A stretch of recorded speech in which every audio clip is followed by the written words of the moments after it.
The Center for Audit Quality presents Profession in Focus.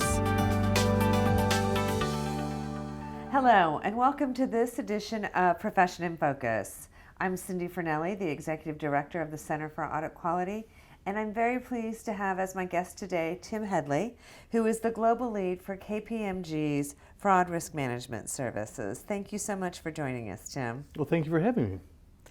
So, Tim, you're a forensic accounting professional with over 20 years experience, and you provide your clients with a wide range of forensic services, assisting them in deterring, detecting, and responding to potential fraud or misconduct. So tell us, what are the top 3 steps that management should take to establish a robust fraud deterrence and detection program so they don't have to call you after they've identified a potential fraud? Maybe I don't want to divulge that secret sauce. There are probably 3 areas. Companies have to design, implement, and evaluate policies and programs and controls to prevent, detect, and respond to fraud and misconduct. That's fundamentally what they have to do. I'll take maybe some ideas for each one of those broad areas. Prevention, I think the first thing to do is show high-level leadership to build a culture of integrity and ethics that's reflected in the choices and behaviors of employees. As part of that culture, employees really have to embrace the company's code of conduct and respect for the law.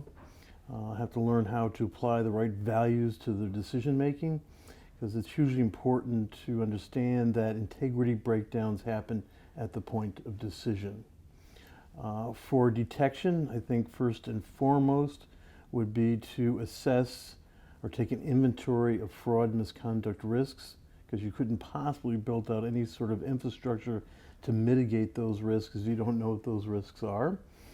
In that process too, I would embrace technology, probably the future of where anti-fraud efforts are going. Finally, under response, I think number 1 would always be to remedy the harm caused. And companies normally do that through having investigative protocols, how to conduct investigations, disclosure protocols when they should disclose something that's gone wrong, asset recovery protocols, accountability and enforcement protocols. All of those things in place before there's an integrity breakdown, I think, are critically important. Of all those areas, I say the ones that my company spend the least time working on are those protocols. They're not in a position to know what to do to respond if there's an integrity breakdown. They haven't thought about it. They do a bit more in prevention, and I think particularly with the advent of technology, they're doing more in detection. And certainly COSO 13 Principle 8 has really moved the ball forward in thinking about assessing fraud risk. So you mentioned companies' use of technology, and I think that's something that has evolved over the past several years, and exponentially so in the past few years. How are you seeing companies leverage technology, big data, as they build out their fraud risk management programs? Well, I personally think the forensic professional of the future is going to be a data scientist. It is going that far, and there have been huge changes, particularly in the last 5 years. These data scientists are using technology to unlock things that are trapped in all of this data they happen to collect.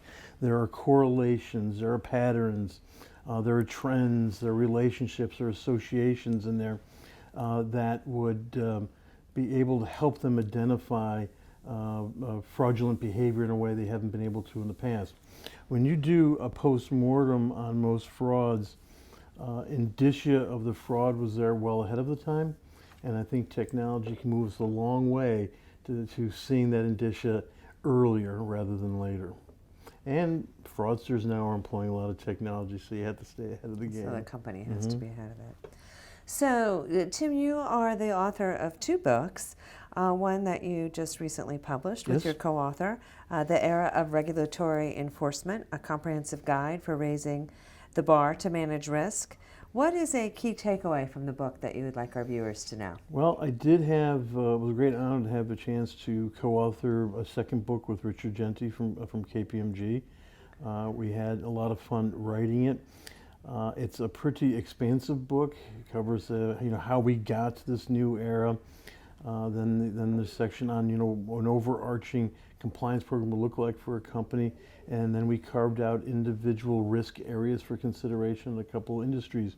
But I think if I had to take that one thing from the book that I think makes the biggest difference. And make it a teaser. And So make it a people will teaser, go yeah, buy the book. Everybody go buy the book.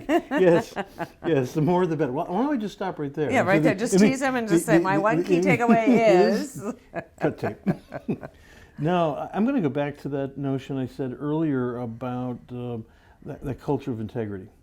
And that's so critically important. There's a lot of things that an organization can do to help instill and build that notion of the culture of integrity, making sure their employees know or their stakeholders know they have an affirmative obligation to report wrongdoing. Those kinds of things I think are number one. Even if you haven't done a great job maybe in the internal control environment, if people know and believe they're supposed to do the right thing, that will avoid so many problems in the future. So I think the one big takeaway is building that a culture of compliance and integrity and the notion of doing the right thing.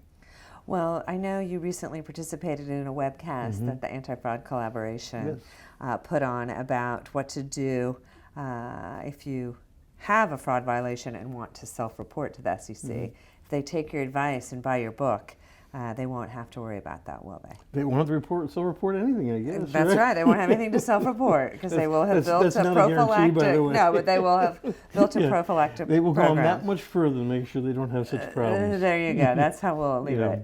Well, with that, I do want to thank you, Tim, for joining us, and I want to thank all of you for joining us for this edition of Profession in Focus.